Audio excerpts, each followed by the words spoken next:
In this week's full-time roundup, or midweek, I should say, United scrape by in a much-needed win. PSG go top of the group of death. Leverkusen and Liverpool take control of the Europa League.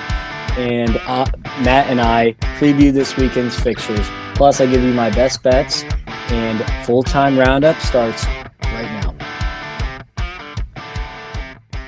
So you probably started the show and were kind of off-put by the voice you introed. Me and Matt decided to switch it up today.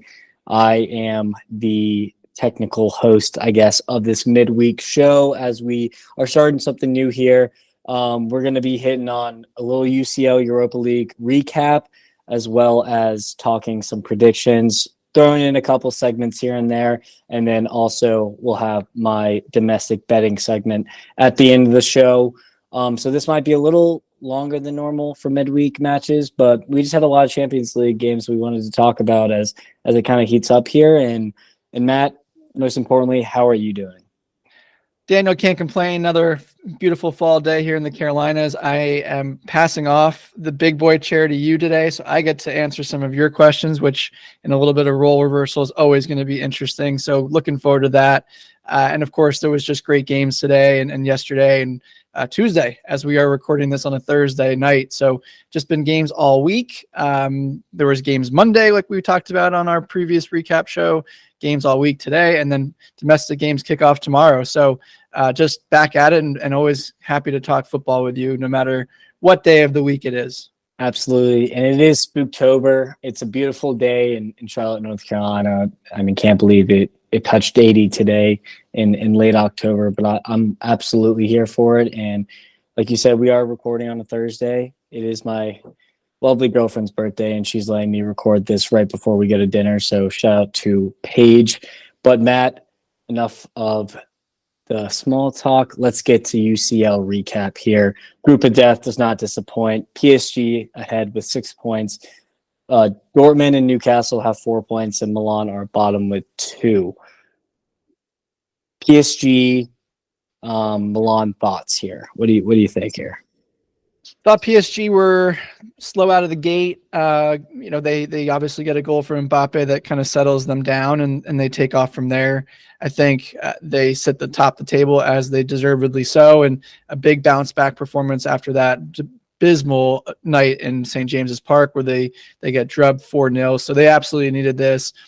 We saw another one of the breakout stars of the next generation of footballers perform. And if you didn't catch Emery Zaïre's performance, boy, did you miss something. Just an absolute masterclass from a 17-year-old in the Champions League. No big deal.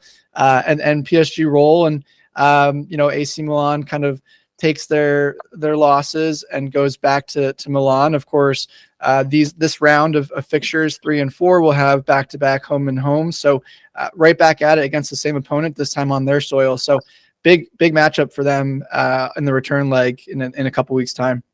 Absolutely. And I think you couldn't be more correct. Thankfully, Luis Enrique got the team selection right.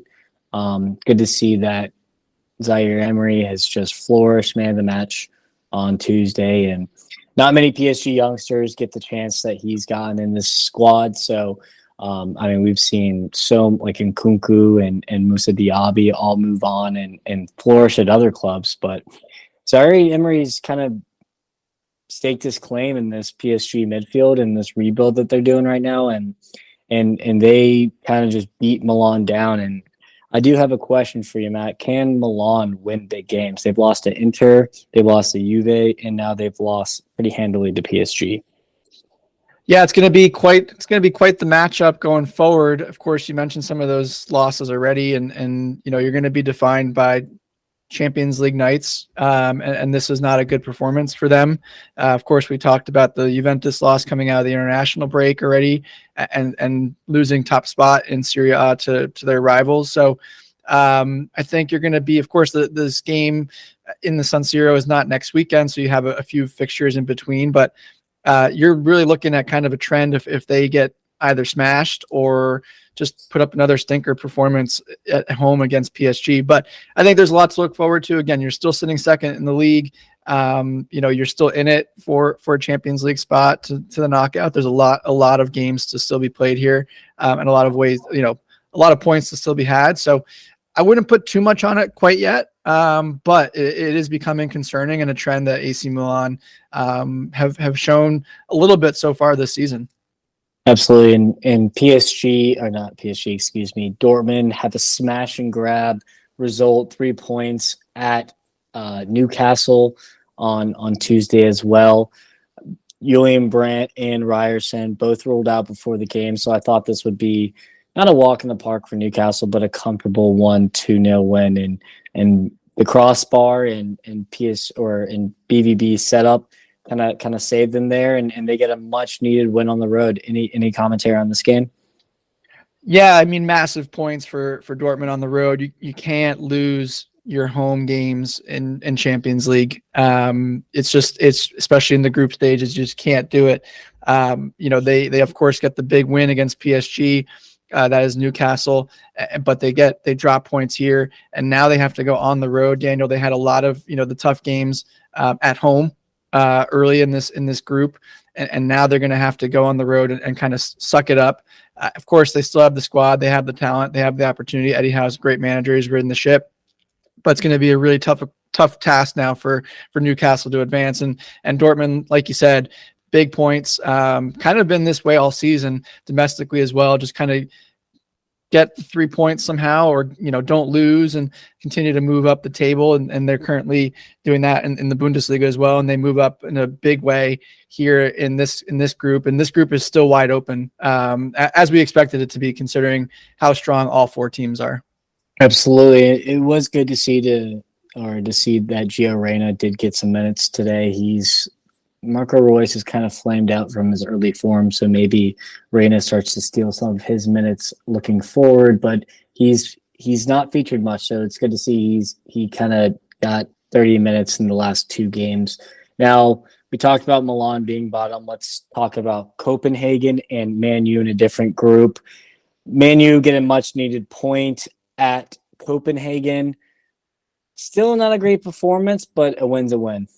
Win's a win. Been the Manchester United way this season, it feels like, and continue to grind out points. Big 3 points. Like I mentioned, you can't lose your games at home for Newcastle, and United find a way, especially 2 big moments for 2 key players that needed it in Harry Maguire, who gets the game-winning goal and is starting to find some form, although had some difficulties in the back that are still very much glaring, and still a player to regain some of that form or progress, kind of get back to where he was. And then Onana just getting an absolutely massive penalty save at the end to keep the clean sheet and get the 3 points. So again, United underwhelming, but you really can't knock them when they win. And you feel for Copenhagen, who had their chances and should have gotten something out of this match, but now have to go, or not, I wouldn't say have to, they get to go home, and where they've been very tough to play. And this is going to be a challenge for Manchester United. They have a huge slog ahead of them to catch, and they still have to go to Galatasaray, and then they host Bayern Munich in the last couple of games. So this is a huge fixture coming up, and this was a big 3 points for them to keep and maintain within touching distance of Galatasaray and Bayern Munich. Absolutely. And for correction, this was at Old Trafford, so my apologies on that. But you talked a little bit about Onana and Harry Maguire, and we haven't really talked about it, but I just wanted to see if you agree with this. I don't think Harry Maguire is a bad player. I think the role that Ten Hag and his system is asking him to do brings out all the bad qualities. He's a great center back, but he's not a ball playing center back, and that's the Ten Hag way. And obviously he's going to get caught out. Plus the English media, taking a dump on him at any point in time, just relentless. That's not going to get the confidence up. And center backs, out of maybe other than a striker, need confidence the most. You don't think, you just let your feet do the talking here. But it's good to see that those 2 guys who have been villains this year kind of get to play hero ball. So we talked about, an underwhelming performance and a team that had their chances. Galatasaray had plenty of those. The 3-1 result flatters Bayern. I think it was a lot closer than this. But any points on this that you like to talk about? I think you kind of touched on him, but it was interesting to see, Harry Kane play a little deeper in that role. Of course, he was brought in as a 10, but has been seemingly playing a little deeper, more in that central mid role to get the ball or get in the game. I think they're still trying to figure out how to play him into the system. And then, of course, when he moves up the pitch where he's supposed to play, he gets the goal to kind of, give them the 3 points. I think it was the second goal of the 3. So, it's not unexpected. Bayern are clearly the class of this group and have the talent and have the roster. And so, you mentioned some of those Galatasaray chances, they didn't put them away. And that's what happens when you don't put away good teams. Bayern Munich come out and get 3 points, even though it wasn't ideal or it wasn't the way that you would expect them to play. They still are the class of this group and sit atop with 9 points and on to the next, which will be, again, Galatasaray. But it's going to be a different game now, especially when Galatasaray gave them arguably their best shot and Bayern Munich kind of just brushed them to the side. So this will be, for me, it'll be much easier in the second leg for Bayern, but it was a good effort. Wish again, similar to what we talked about in the Bundesliga, wish someone would take them out. And Galatasaray just didn't have that in them tonight or yesterday. Absolutely. And you got to have that killer instinct, especially when you're facing a Goliath. And usual Tuchel teams are pretty clean at the back and they struggle going forward. Well, this Tuchel team is the actual opposite. He's kind of figured out the front line and how to get them firing with Musiala playing fantastic ball, Coma and Sane. You mentioned Harry Kane. But the back's very leaky and they gave up some really bad chances against this Galatasaray team. So they better, it's not going to hurt them in the group stages, but if they want to go far in this run in the Champions League, that they're going to need to clean that up, and Tuchel's probably going to be racking his brain on how to fix that. Now, to kind of pivot here, Arsenal sit top of the group. I'm trying to remember the last time they were in the Champions League, but they didn't play great against Lens, but they come not, I wouldn't say comfortably, but they went up 2-0 with a nice goal by Gabby Jesus and Gabriel Martinelli. And Sevilla are in the classic third Europa spot, so watch out for that. But any takeaways you have from this match?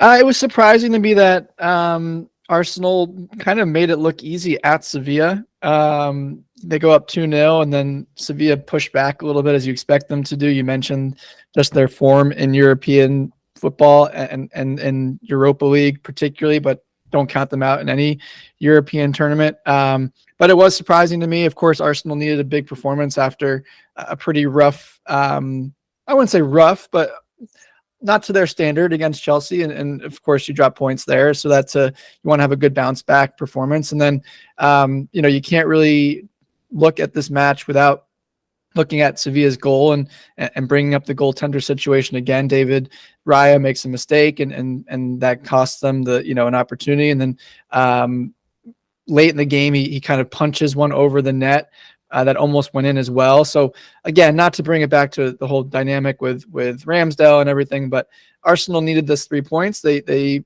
surprise to me was again how easy it looked at 2-0, and then Sevilla put on the Jets as you expect them to. And then in the other matchup for me, the surprise is at PSV Eindhoven, who are dominating the Eredivisie, can't beat lowly Lens, who are pretty much bottom of the table or close to the bottom half for the the French league. So this group is kind of still confusing me a little bit. I think Arsenal advanced clearly at the top, but the second place team is it's an interesting one. Will PSV kind of find that domestic form and take second? I'm not quite sure.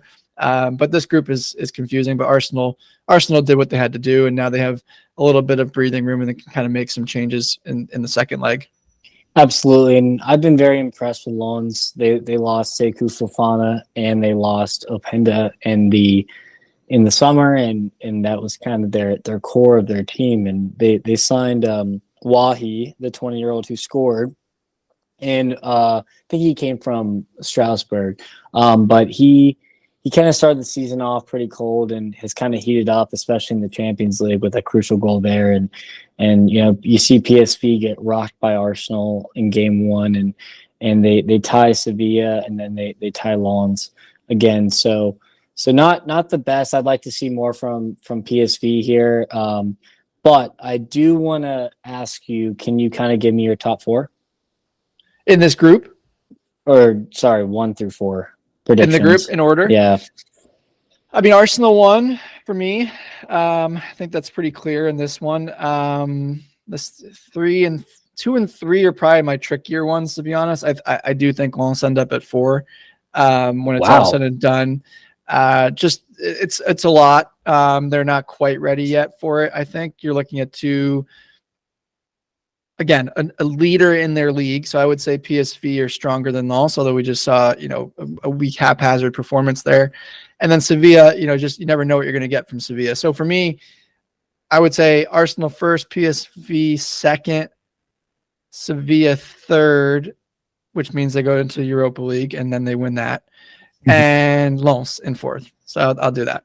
Okay, I'm going to switch up just a little bit. I think Arsenal are obviously first. I'm going to go Sevilla second. New coach bounce. I think that you get a good result against Real Madrid last weekend. You kind of are in the match against Arsenal, and PSV just haven't shown me enough. So I think that I'm going to put them third, and then I will agree with you. Lens, I think, will kind of come back to earth at this point. And just wanted to touch briefly on another like City and Leipzig are basically secured advancement in their group with 2 convincing wins.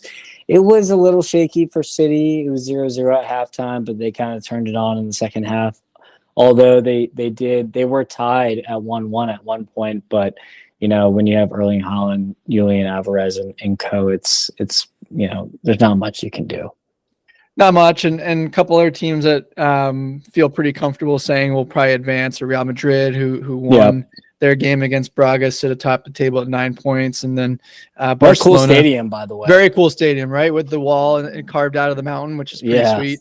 Barcelona probably 9 points, perfect as well. Probably going to advance in Group H. So some of the big boys you're starting to see kind of separate themselves. Group E, Daniel, is an interesting one.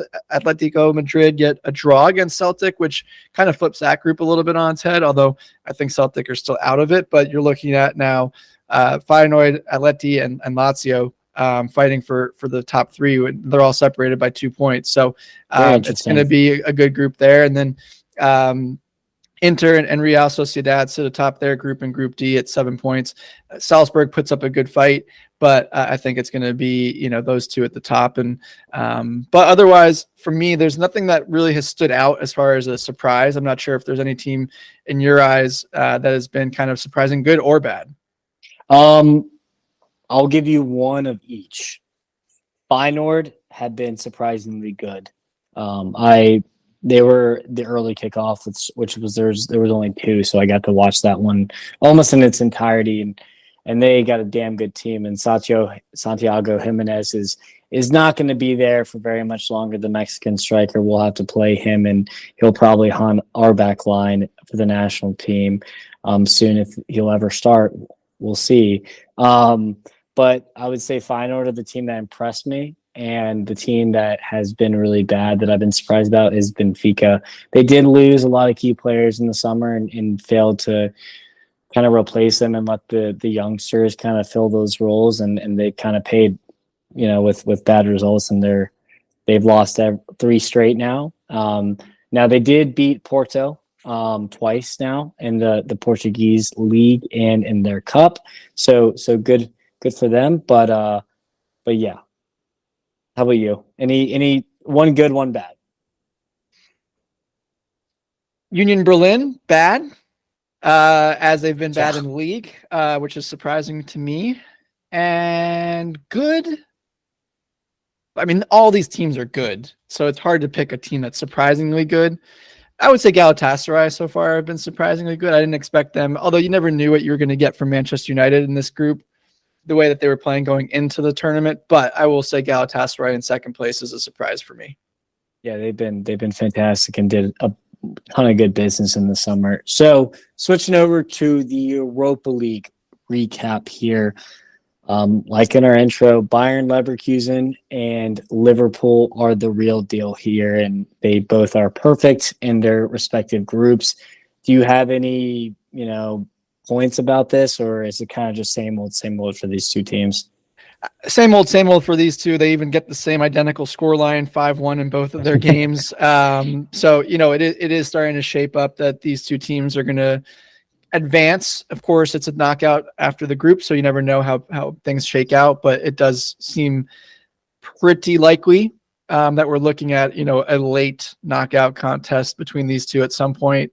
Another team that's been kind of, under the radar and performing well here and there is Roma. Jose Mourinho, we've talked about him and his tournament performance and how he does and how he knows how to put together a game plan in a tournament. They're undefeated as well. So, there's some teams that are starting to take shape. Of course, Ajax and Brighton was not a surprise. As far as the scoreline, I am surprised at who got it, though. Brighton clearly, have just put the pedal down. I thought Ajax was going to have some type of bounce back, and they just continue to look really, really poor. It wasn't an indictment on Brighton. I don't think 2-0 Ajax would have been saying much. I just think with all the turmoil that you're having in Ajax and the manager being fired, I thought there was going to be some fight there, and that's not the case. Brighton take care of business at home. But other than that, Daniel, there wasn't too much that stood out. Anything that, caught you by surprise is, of course, all the games were today as opposed to spread out. So we got to see everybody. But nothing really kind of like flashed at me other than, just how much better Bayer Leverkusen and Liverpool are than everybody else. I will say Toulouse were actually, they did lose 5-1, but it flattered Liverpool for sure. And Toulouse actually played pretty well for the first, 60 minutes, and then it kind of fell off. So I did want to give my flowers to Toulouse because I actually thought they created some pretty good chances and were fairly unlucky in this match. And I also, the Liverpool rebuild in the midfield has gone better than I ever could imagined. Gravenberch is just so exciting to watch. He's such a progressive midfielder, and he just carries the ball, and his slaloming of dribbling is just so impressive, and he continues to get on the score sheet. So I'm really impressed with them. And I also want to mention, we mentioned the Brighton and the Ajax game. Marseille absolutely thumped Athens. So they've kind of turned back to winning ways since getting Gattuso, and that was good to see. I think that Brighton and Marseille will go through in that group. I was gonna say it's a fun group. All three teams, a fun group. Even technically Ajax are still kind of in it with 2 points, but yeah, it's an interesting group, and we talked about that as the group of death for this tournament. Absolutely, definitely my favorite group in the Europa League. And then to kind of pivot to Europa Conference League, just the one group that I've been super interested in have been the Aston Villa, Easy Alkmaar group, and they actually played today. And the one thing about Emery is he's very good in Europe, and Aston Villa actually have been really poor in Europe. They've been great in the Premier League, but really poor in Europe, and they absolutely stomped Easy Alkmaar today. And I feel like that's going to really spur them on to go, and I think they're going to win the Europa Conference League. You would think that they have clearly the most talent of the teams. They're 6th place team in the Premier League, and you're looking at, most of these other teams, and no discredit to the Europa Conference League, but a lot of these teams are in lesser leagues or bottom half of their leagues. And it sounds snobbish to say the Premier League is the Premier League, but when you're top 5 in the Premier League, obviously on paper you're a very, very good squad, and I definitely agree with you. I think there'll be some competition from a Fenerbahce or Dynamo Zagreb could sneak up on them, but I think to your point, I think they're the team to beat right now, and AZ Alkmaar, who clearly are second in Eredivisie, were a good litmus test for this team, and they dismantled them. So I definitely see them going pretty far in this tournament, if not winning it as well. And last but not least, before we rotate to another league, West Ham actually lost today. They did. That's 2 on the spin. Yeah, that's kind of surprising, and they have an interesting matchup against Everton this weekend. So they lose 3 straight or don't get a W against Everton, then maybe a little mini crisis for David Moyes and the Hammers. But As we rotate into a different continent here, we had the MLS playing game last night. Red Bulls unfortunately humbles our Charlotte FC 5-2, and Sporting KC beats San Jose in penalties. Were you able to watch any of these? I was not. I followed along on SofaScore, but unfortunately, I thought one of them would be a free game, and it was not, which was quite enjoyable. Shout out to all the Charlotte FC fans that ended up going to Camp North End for the watch party. I heard that was pretty fun from folks that went. But yeah, pretty humbling, performance. There was a chance at 4-2 right after the second goal. It sounded like Charlotte was on a little bit of a pressure campaign and almost got the third, but once that fifth went in, dagger, game over. Great season for FC. All the issues aside, but you make it to the playoffs and advance and get some more growing experience. I think there's a lot to learn, a lot to still develop and build for this club, not only on but also off the pitch.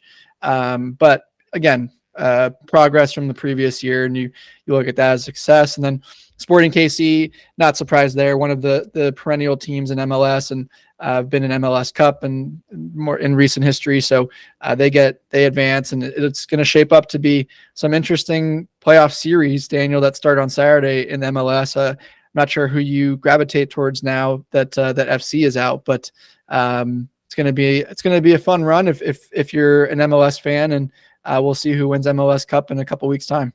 Yeah, I mean, I'm just excited for the different matchups. The matchups. This is probably the last 2 years I've followed MLS pretty religiously, especially in the off season for Europe, and these brackets look pretty tasty here. So especially after the first round. So pretty bummed about Charlotte FC. Red Bull, like the entire conglomerate, they play with a press, and we just weren't able to beat the press. So I was pretty bummed about that. But hey, any playoff experience is a good experience.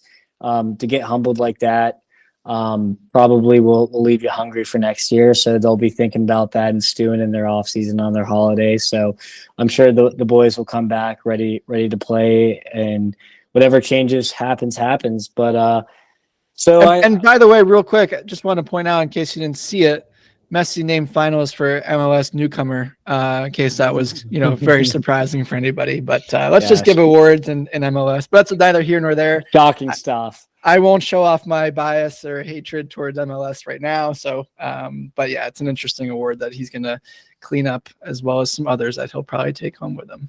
Yeah, absolutely. At least he didn't get the top score, though. That's one that a lot of gamblers actually had their money on, and I tried to deter all my friends from doing that. Now we're gonna try a little new segment here. We were actually having this conversation last night, and because it brought up, because I'm obviously a Charlotte FC fan. I'm also a Liverpool fan, but this was actually more in the U.S. So I grew up in Raleigh, and so my local club there, who I played for growing up, is NCFC, and Matt was like, "Hey, choose one," and I'm like, "Well, that's not fair, because obviously I'm gonna root for the MLS squad, but I still have somewhere in my heart for NCFC." When it comes to different teams in different leagues, do you guys think that I have a right supporting both, or am I just completely in the wrong? And Matt's right here. Just he's strictly an Independence fan, and sometimes he'll be an MLS fan, but mostly he's just an Independence fan, for the Charlotte Independence, I must say, for our listeners who don't know. Yeah, and I also have to give some context too. Of course, I mentioned it last episode when you gave me a hard time about New York Red Bull. My family have been founding members for NYCFC. We love the sport, and so when the team got founded in New York, we gravitated towards them. And of course, they played in the Bronx at Yankee Stadium, which was close for us. And I actually never attended a game, if you believe that. So we bought tickets. This team started when I moved back to New York after college, and then I left and have not lived in New York since. And so I had never been to the team had just been started. They actually didn't play till the year after. So never went to a game, Daniel. So fun fact. I've been to more NYCFC games in the Bronx than you have. Yes, that is true. And I will say it is a disgrace of an arena that we play at it's Yankee awful. Stadium. It is a travesty, and hopefully they are fixing that by 2026 with the new beautiful stadium. But I digress. It's in Queens, right? It is in Queens, next to Shea Stadium, or City Field now, as it's called. Shea. I just dated myself as a New Yorker there. For those that know Shea Stadium, but it'll be next to City Field. It's going to be fantastic. I'm looking forward to trying to get up there for a match. To your point about the independents, and I told you this last night as to why my one team is the way it is. I just believe that you pick one team and you ride or die with them. You do that most of the time in other sports. I'm a New York Rangers fan. No matter where I live, I will always be a New York Rangers fan. I'm a Chelsea fan. I don't support any other Premier League side or English side. And so you kind of just, you gravitate towards one. And one of the things that we were talking about, and I get that the US model of sports is totally different, right? But it just feels like in Europe, it means a little bit more, the Southern, I'm probably going to get tagged from the SEC on that. It just means more. That's kind of how it feels like over there. And when you play or you go to a match and you've been to a Sevilla match and the entire city loves and is the city energy is so different. Same when John and I went to North London Derby, you just felt it. It feels different. And so for me, it always felt like you stick to one club and over there specifically, right? Especially if you live in North London, you have two stadiums that you could have chosen, and you chose one, and you would never, ever, ever root for another London team, let alone another, North London team. And so that was kind of my thought was, when the independents started in 2014, next year will be their 10th anniversary. Shout out to them also for playoff game on Saturday in Omaha for the semifinals. So good luck to those guys. But I just stuck with the independents, and then, FC came along and was this flashy toy that everyone wanted to be part of, but would have been really nice. And it's part of a conversation that this led into that we'll definitely save for another time as far as promotion relegation and how that could have really transpired here in the Queen City. But yeah, it just never crossed my mind to root for FC the way I do for independents. And I've been lucky enough to know a lot of the staff over there and shoot photography for them at home games this year. And so you just kind of create that connection with the team. And that's ultimately what, this sport is about. And for me, I had that connection before FC came. And so it was a no brainer, but I still think you pick one. And that was kind of our back and forth was, can you have multiple in a city or in a state or cross different divisions? So I respect where you're coming from. Would love to hear, please, chime in on this conversation on X at Full-Time Roundup and let us know what you think. But, pick one, Daniel, pick one. Yeah, absolutely. And how it and how I phrased it, at least, just to kind of not recap, but wrap this conversation up is, I know people who I've spoken with from England, and they grew up in a very small town. And so they have, a League One, League Two in the third or fourth league team, obviously a local team that you support, but on the weekends you watch them, but you also kind of have a Premier League side. And so that's how the whole conversation too is, do people do that in Europe? So I'd love to, we have a couple European listeners, so I'd love to hear if my way of thinking is completely wrong, or it kind of splits and it depends on the person, or it's case by case basis here. But I will say this: if you feel that Daniel is wrong, just know I did not say you Birmingham City fans also have a Liverpool kit in your closet that you then throw on whenever you need to. It is not like that. I am saying 1-to-1. That is it. Daniel is the one that is saying, I could have an FC kit. I can also have an FC kit. I can have other kits. So throw the shade at Daniel, but let us know what you think. I'm curious. This has been a fun debate that we've had. All joking aside, we really just kind of enjoyed going back and forth on it. But yeah, we'd love to hear your thoughts on it. Again, you can be part of the conversation at Full-Time Roundup on X. Or again, if you want to throw a shade at Daniel, his Twitter or X name is Liverpool CLTFC. Mine is Life of M. Gesslin. If you want to side on my side and just tag along and play around with it, because it's a fun conversation to have. Absolutely, and thank you for the plug there. Just a reminder: please like, subscribe, download, re-download again. and rate us on any platform to help us grow as a podcast. We really appreciate it. Helps us get the word out to more listeners and to kind of spread the gospel of full-time roundup. Matt, I need another tequila soda. I don't know about you, but we'll be right back with predictions and my betting show in just a few minutes. Be right back.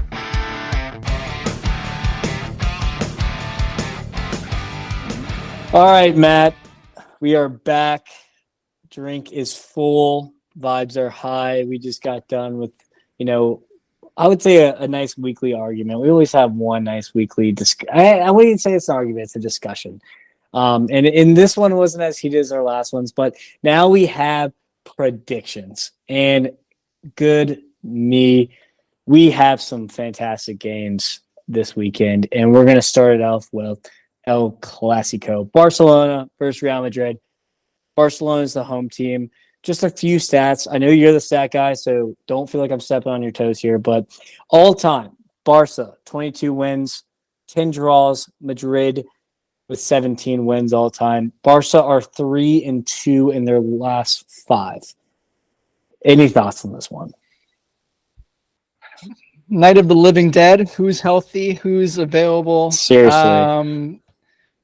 Of course, it's, and I loved how we came right out of the gate with the best. You don't save the best for last. We go right for it on this. It's going to be, of course, a fantastic match. It's going to ultimately determine one half of determining La Liga. Of course, the other half will be the return leg, when they play again. But again, it comes down to who's going to be healthy. I don't know. Of course, Barcelona, rested some players at the end of the game midweek. And although João Felix looks like he picked up a little knock at the end there as well. So, is Lewandowski going to play? Is Pedri going to play? Rafinha going to, from my perspective, Barcelona, if they put out a half-ass squad, which is still more talented than two-thirds most, I see a draw. Of a hard-fought draw here for them would be a plus. I think that's a huge pickup for them if they can get that point. Of course, they want to win, but given who they have available, I think a draw is a good result for them. I think Madrid need to get 3 points, and I think Jude Bellingham is going to put on a Superman cape and just kind of take over the game again. Now, I will say this: we did see him play in the Madrid derby and not really play well against Atleti. So, this is a big game for him as well. You mentioned earlier in the show, or AC Milan, can they play well in big games? You're starting to feel a little bit of pressure in Madrid for Jude Bellingham if he doesn't have a good performance here. And we know how that press and that fan base can be in Madrid. It's what have you done for me lately? It's been great that you've stepped up and had 10 goals to start. But again, this is when they judge their players, El Clasico, and it's time for him to show what he can do. And I think he delivers. I think if you're asking me for a score, I think Madrid get a win 2-1. But I do think if Barca finds a draw, it's a great result for them. So I gave you 2 there.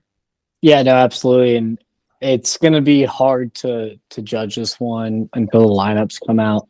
I do think we'll see a fun fixture no matter what happens, because this is always a heated affair. I genuinely can't predict this match because I just don't know who's going to be healthy. But if Lewandowski and Pedri play, I'm going to go 2-2. And so kind of pivoting to the next one, we have the Manchester derby at Old Trafford. Should be pretty easy for City, but maybe that's just me. What's your prediction, Matt? I'm going to go big. I'm going to go big. Big. Scoreline? 5-0 City. Okay, not as worse as what Liverpool did 3 years ago, almost to this day. But I'm going to have to agree with you here. I think Liverpool are going to City are going to thump United. And not to preview our bet segment, but this is not one of my straight bets. But Manchester City are only a -150 favorite, very, very slightly favored here, and this is an absolute nuking opportunity because I think City are going to just have their way with United. So I'm going to agree with you on here. Matchup number 3 that I'm looking forward to is Inter versus Roma. Any thoughts on this one? Inter are the team at the top. Lautaro Martinez is scoring for fun, and Roma have been on form and are starting to come into their own. I think you're going to see pragmatic Jose ball here. I think it's going to be a 0-0 draw. It's going to be one of those classic Mourinho Serie A snoozers of a game. 0-0. I do think if any team is going to win here, I think Inter will pull out 3 points, but I do think Jose is going to just stuff it and kind of, be very much in the park the bus and get a 0-0, 1-0 on a counter, if anything. Absolutely. Yeah, I couldn't agree more. I'm going to go 1-0 Inter. It's going to be ugly as hell. We know, Mourinho is a dog away. He's going to just park the bus and pray for a counterattack. So I am agreeing with you.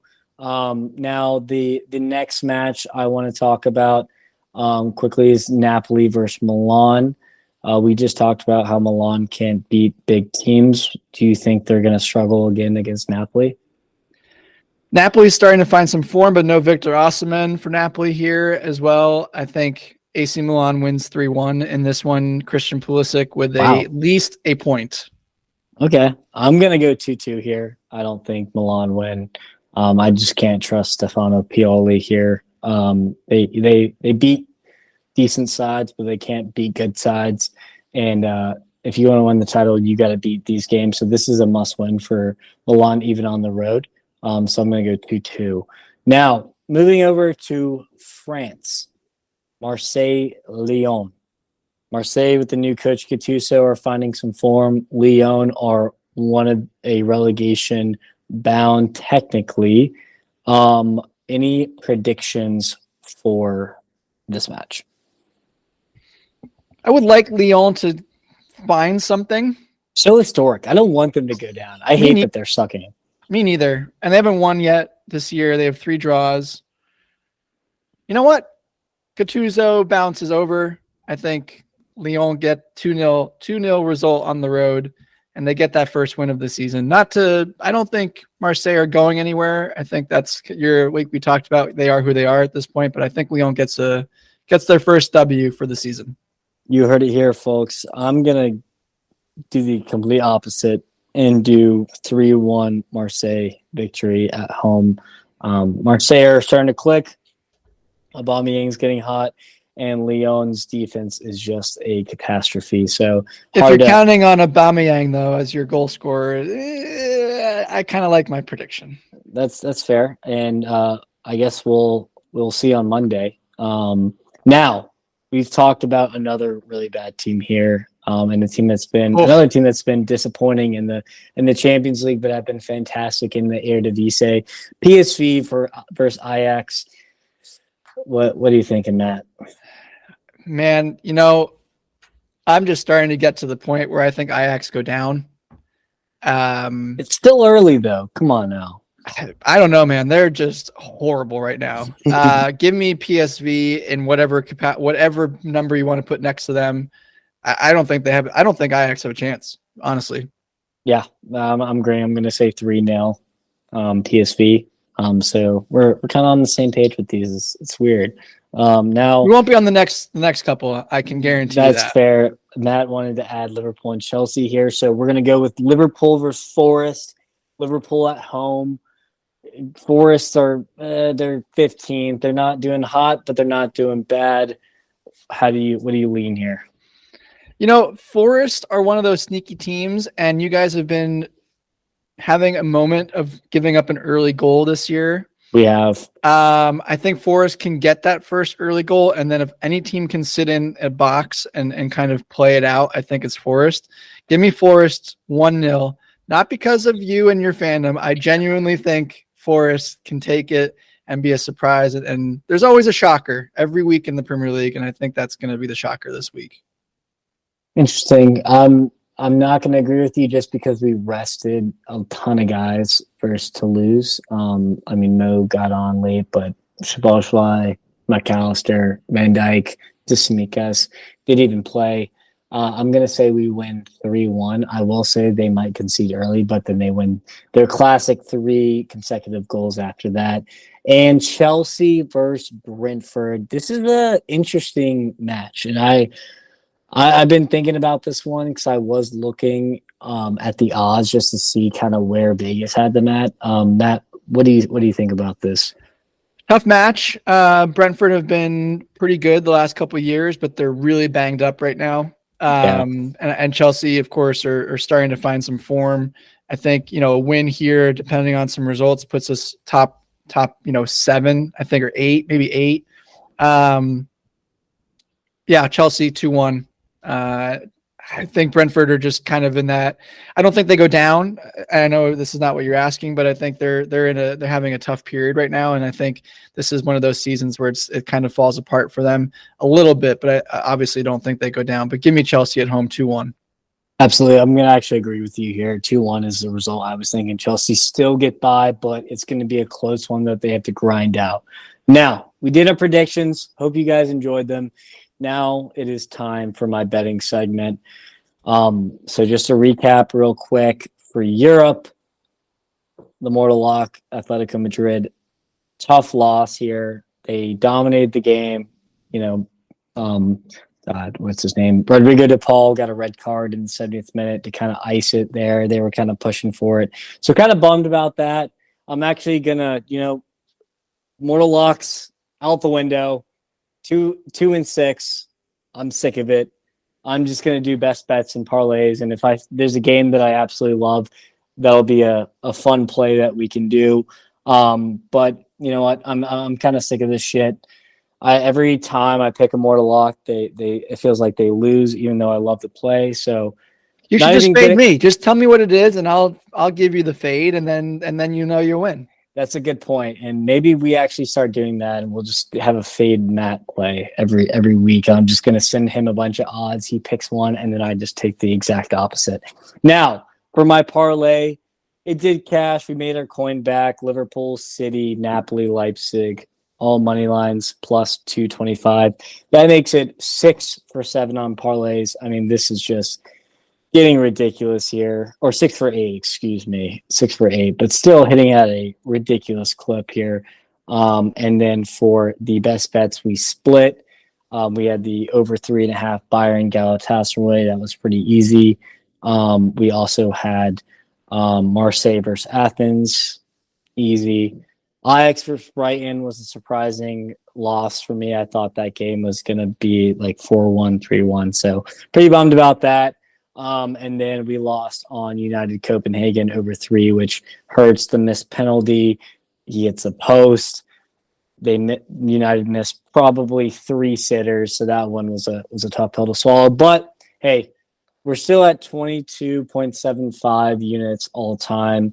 Still, my best bets are 23, 14, 4. So, and I'm going to give you a few more winners this week. So for the parlay, I have Man City money line. I think you should take this as a straight bet as well. Just, double your units and just hammer this. I think City, you could even take alternate spreads here, like -1 at plus odds is probably pretty easy here. So City, Liverpool, Marseille, and Villa as my money line. It's plus 350, 3.5 to 1. Pretty juicy here. Try to make it a little bit more juicy than usual. And then for the best bets, City, Man U over 3. I think City cashed this over themselves, so I'm not even going to sweat this game. Over 3 in Lyon, Marseille. Get a lot of the same games for the parlay and the best bet, but hey, when rivalries happen, there's going to be goals, and we're going to go back to the well with another one we've already talked about, a Classico over 3 here. And then last but not least, Leipzig versus Cologne over 3. And Leipzig versus Cologne will be the bonus play that I will only say on this podcast, not post on Twitter. The one that I did not post on Twitter for midweek was the Galatasaray and that cash. So make sure you listen in, turn those hearing aids up and make sure you catch that because I will not be posting it on Twitter. Now that's a wrap, Matt. I don't know about you, but this weekend of games is pretty exciting here. I can't wait. to watch them and then kind of recap them with you on Monday. Make sure you follow our Twitter at Full-Time Roundup. Follow Matt at Life of Gesslin. Follow me at Liverpool CLTFC. Give us a like. Give us a download. Give us another download. Give us a rating. It really helps us spread the brand of Full-Time Roundup. And, we'll see you on Monday. Happy birthday, Paige.